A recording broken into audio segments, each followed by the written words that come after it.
Okay, so just a pretext. I mean, we've been talking about fraud prevention and securing the ecosystem, but there's some big numbers. I mean, Canada saw over about 1 billion fraud losses last year. And as the threat evolved from SIM swap, spoof messaging to voice cloning, which our diverse panelists here will address, so must we have to respond to that.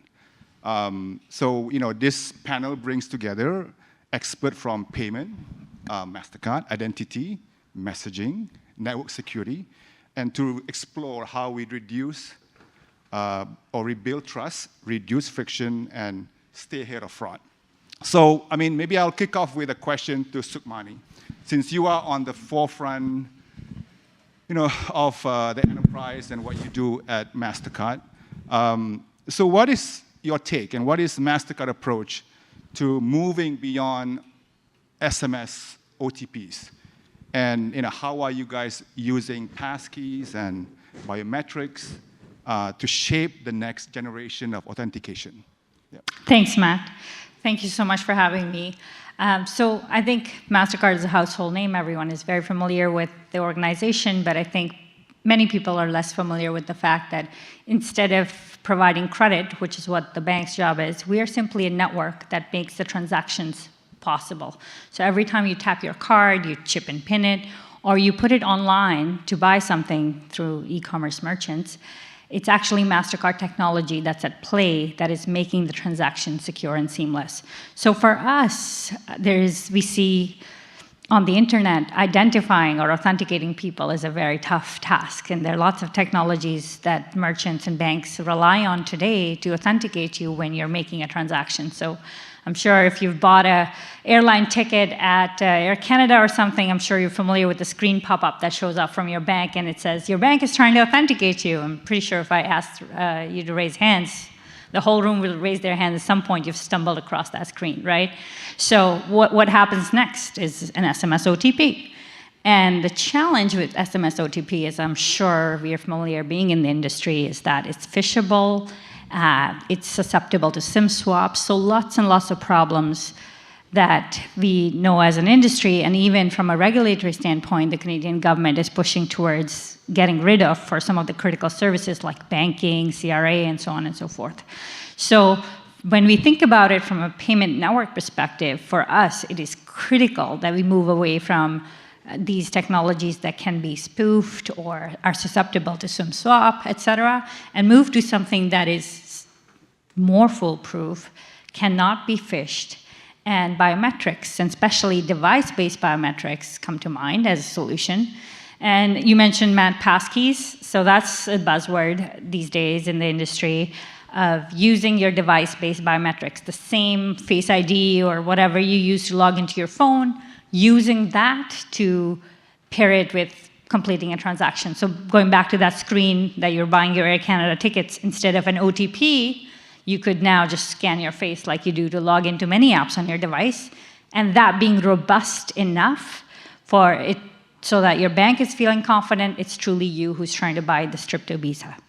So that's the direction of travel for us over time. In fact, we are so committed to this vision that we announced last November that by 2030, so the end of this decade, we want to get rid of manual card entry. We want to get rid of static passwords and these lesser secure forms of authentication. So that's the work that we are focused on in the near future, because online fraud is 7 times what in-person fraud is. So it's a huge dollars problem from our perspective that needs to be solved, and solving for this one particular leg will help us solve a huge portion of that. Okay. So, and I want to kind of switch gear a bit, and I want to I'll come back to that topic with the other panelists, because I think we have solutions, and with network API to replace some of these existing technology that will replace. But I want to go back to, I want to kind of ask Mansour, or Omar Mansour, sorry. From your, I mean, you cover both voice and SMS on your, and what you do at TransUnion. And what do you see today are the top fraud vectors in Canada what are the things that are happening today, and what are you guys doing to combat them? But yeah. Oh yeah, thanks. So we at TransUnion see sharp increase in the fraud vectors when it comes to SMS, phishing and smishing, spoofed calls, voice cloning, and SIM swaps. And if you look at the entire telecommunications ecosystem, it have seen a massive transformation. It is not the service providers and consumers anymore, but it consists of thousands of players in the entire telecommunications ecosystem. Starting from definitely service providers, but we're talking about enterprises, UCaaS suppliers, CCaaS suppliers, and aggregators, interconnect hubs. This is getting pretty large, pretty open, sophisticated to introduce new niche services towards consumers, but at the same time made it more open and attractive to fraudsters to introduce, to perform more fraud, and made it more vulnerable to fraud.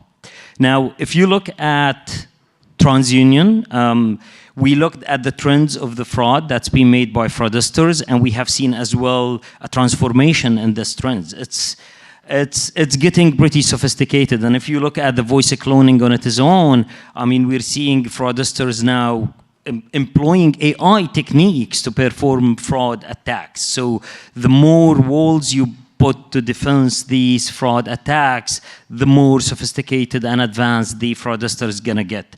So we at TransUnion partnered with almost all service providers in the North American market to share, I would call it, risk signals and fraud ring signals with the service providers to get these integrated with their fraud workflows, employing latest and greatest technologies starting from artificial intelligence and machine learning.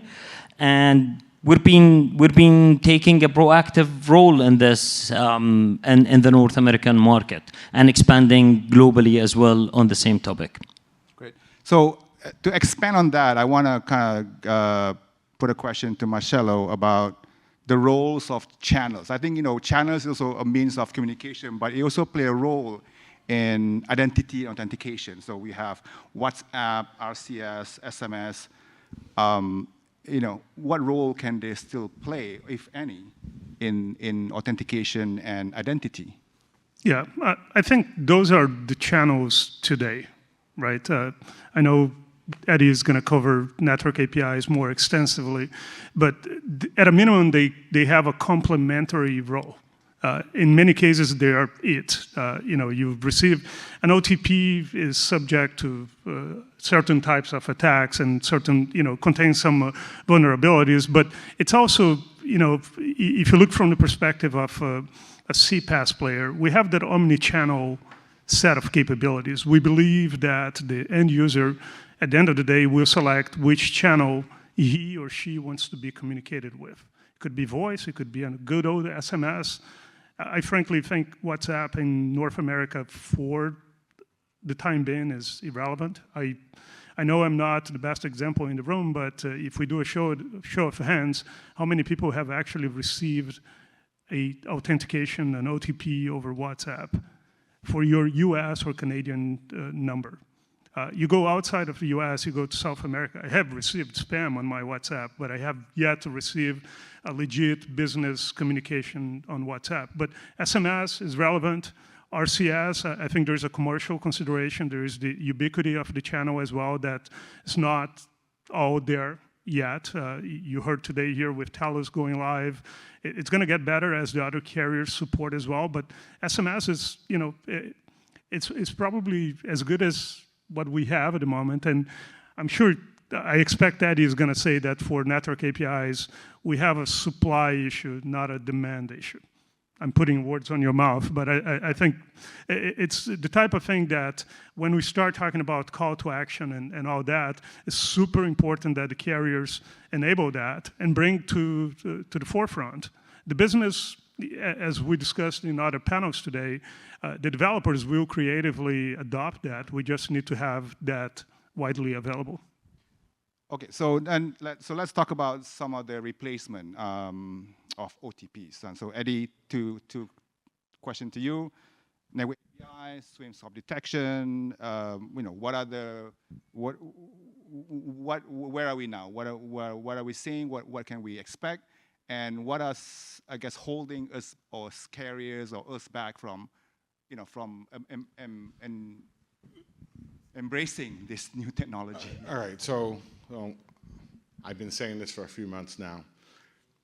If the market doesn't kill OTP, the regulators will. OTP is not designed for security, period. It was never designed for security. It was designed back in the day at VeriSign when we kept losing our dongles, right? Now, channels are extremely important. We do not have a demand problem. It's a $12.9 billion business. We do not have a demand problem. We have a supply problem. We have 33 operators that have launched network authentication APIs. That's it. That's it. That's all that's out there. Okay? So you have all this pent-up demand and you have no supply. Now, the Canadian operators did it extremely well. Rogers, Bell, TELUS, they launched Aduna before Aduna, right? So they have InStream that has numbers of APIs, both header enrichment all the way to silent network authentication. And the challenge is getting the banks and getting the fintechs to move to a more secure way.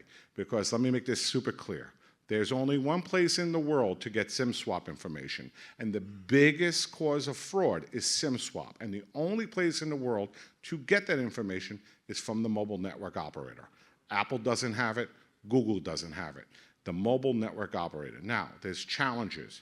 The mobile network, there's all these things rolling out there. There's a lot of people talking, a lot of people saying. The mobile operators have to move, and they have to move quickly, which is the creation of Shush. Because the only other way to do it is to buy big hunking platforms or to build it themselves and take years and years to roll out. So we can get a carrier up and running in less than 90 days, making money, 47 APIs, blah, blah, blah, blah, blah. I could say that all I want. But I have talked to mobile operators who say, I have 8 APIs. And I go, what launched? And they go, SIM swap. I go, what about number verify? We don't know what to do yet, right? So there's still challenges even with the carriers who have launched something. So the carriers need to launch. The regulators need to shut down OTP. I'm sorry, it is not secure. The regulators, carriers around the world are seeing OTP revenue drop by 30%. It's going away. So and they're overpricing it. So if you have a pricing issue, and to go back on WhatsApp, now Facebook in North America, if you have to reset your password, sends you the OTP via WhatsApp.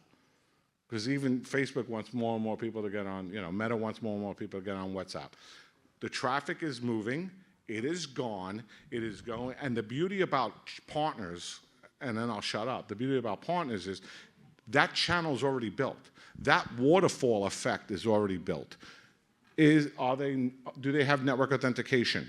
Yes, no? If no, decrement down to SMS, decrement down to email. That waterfall is already built, so these brands can get up and running on network authentication very, very quickly. All they have to do is ask for it. And all they have to do is have the carriers deliver it. And this is the last place the carriers can monetize their network. And if they screw up here, it's going to be RCS all over again. This is their last place. This is their data. They're taking their data outside their 4 walls for the first time. And they need to monetize it. Nobody else. This is a mobile network operator solution. Okay, thanks, Eddie. So back to Sukhmani. You're hearing, where we are today. There's a solution. We need to move to. From an operation perspective, from your perspective, what challenges, that you still faced in kind of deploying this advanced mobile identity solution that the panelists talked about? Yeah. Sure. And I feel like I'm the outlier here because I'm the consumer of all of the services that all of you guys provide. So my perspective is, I absolutely agree with you. There's a lot of demand, but not enough supply. and not enough quality. And Mastercard is a global brand, so if things work well in Canada, that's great, but it needs to work consistently in many other countries for us to be successful, and just, unfortunately, it's just not there. Right. So that's why the confidence in this OTP channel is so low, and that's why the push to migrate away. But if we had solid signals and we had solid data, that would be ubiquity. That would be a very different conversation, right? But still, the utopia that I described about passkeys and using your biometrics to authenticate for payments or log in, et cetera, especially the payments part, that's a few years out. Right? Like our vision is for the end of the decade. There's a huge runway.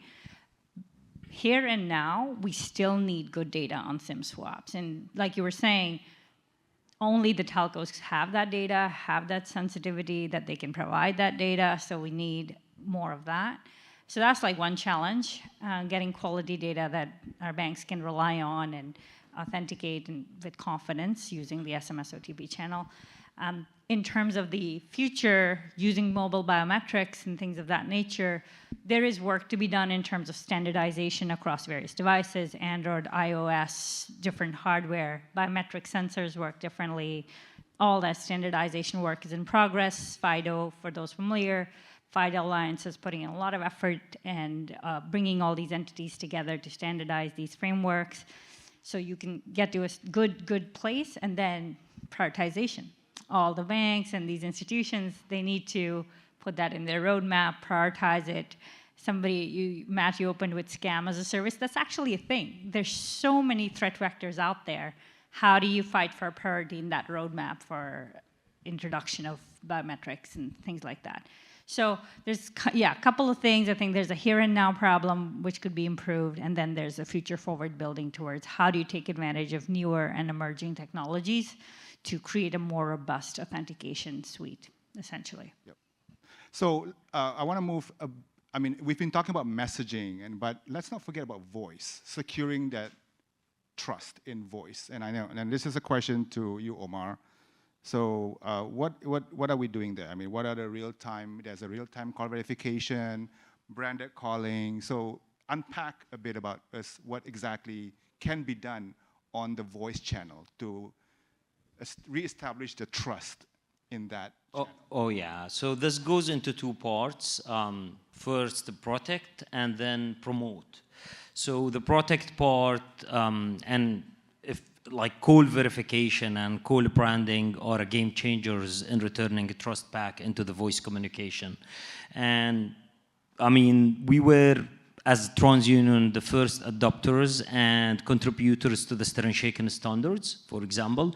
And in a very simple language, Stir and Shaken is verifying the call in real time to ensure that the call is truly made from the number that it claims to be, to reduce spoofing. But that was only the foundation. On top of that, we have invested heavily in, as I said earlier, artificial intelligence and machine learning.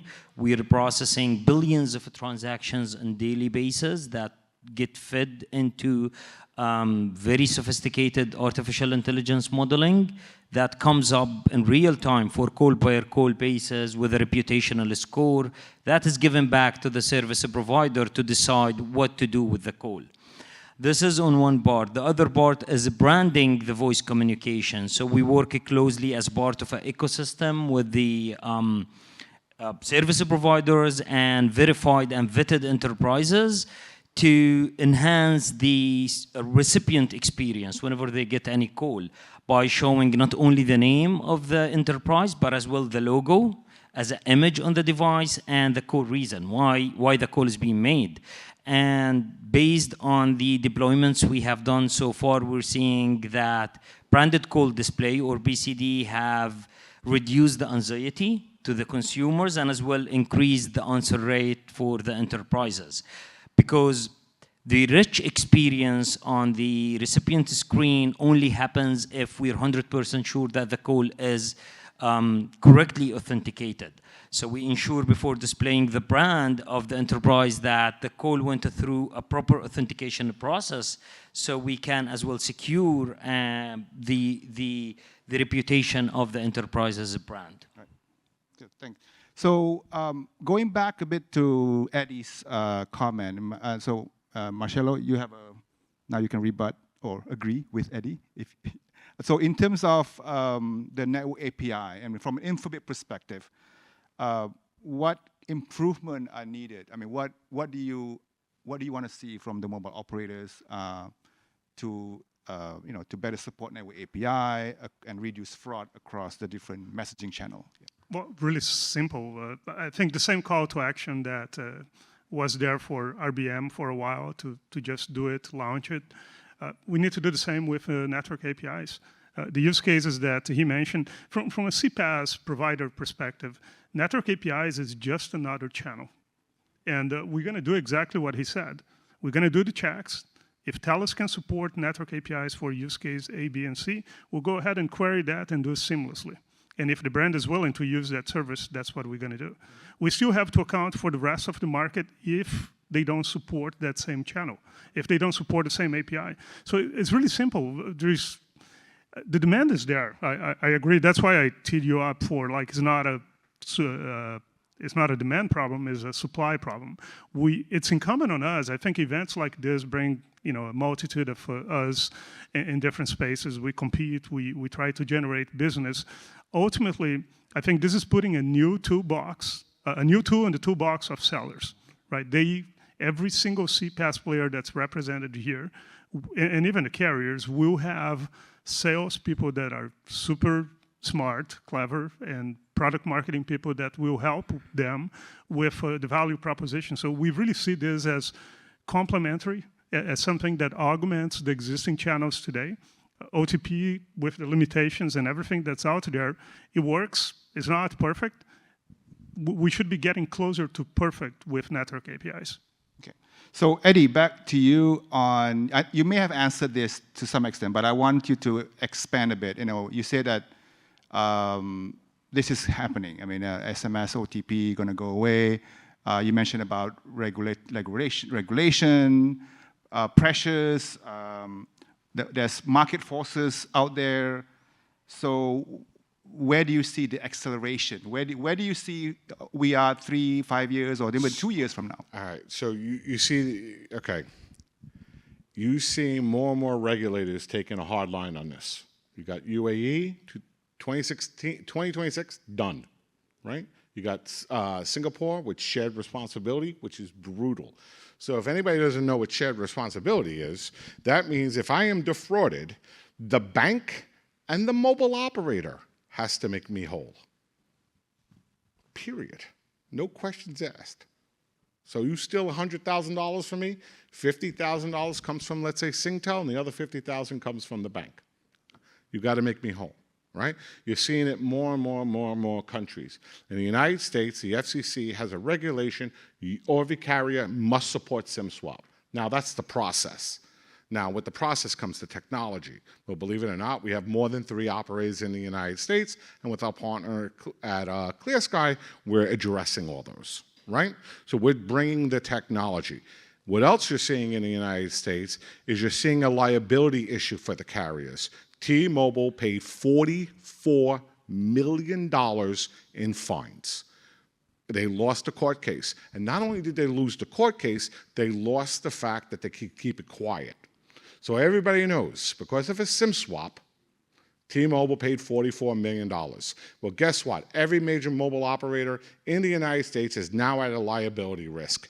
And let me tell you, things tend to flow north. So if it's not just in the United States, it could be Rogers next, it could be TELUS, it could be Bell, it could be Videotron, it could be anybody. So you're starting to see more and more operators really start taking a hard look at this, and you're seeing regulators taking a hard look at this, because it's not the guy who lost the $35 million in Bitcoin. It's that lady who lost $120,000 of her life savings. That's who it matters to. It's the person who got their house taken away from them because there was a fraud on their title, right? Because that's how dangerous that can be.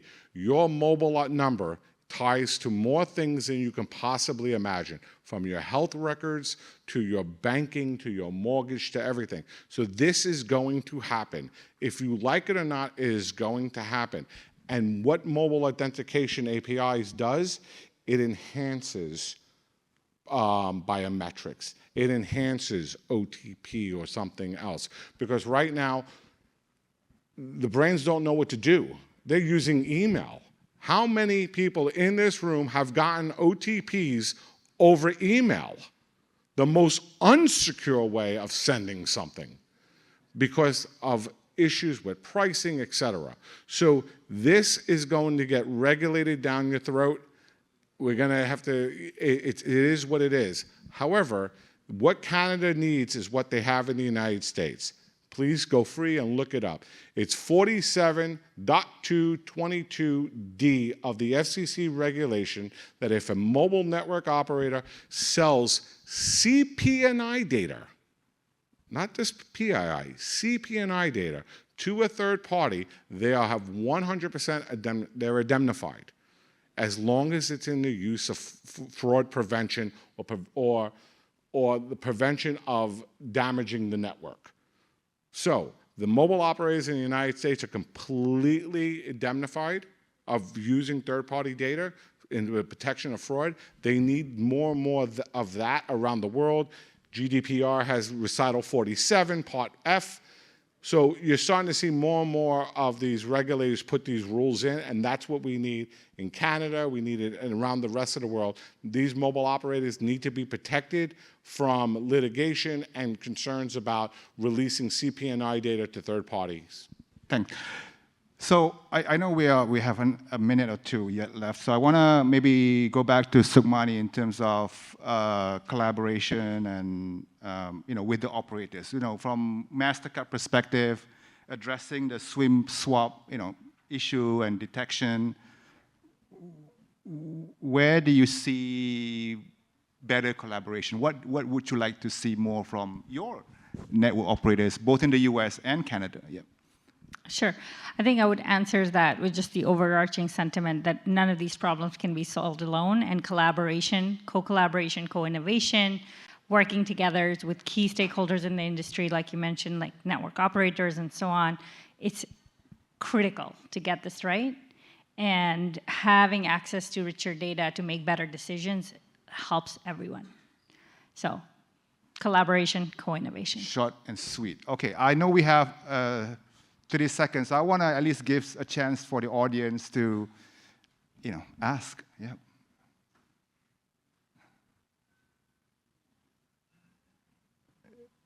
If not, I think we can adjourn. And please feel free to talk to any of the panelists during meetup and our drink session. Thank you, panelists. Thank you again. Thanks, everyone.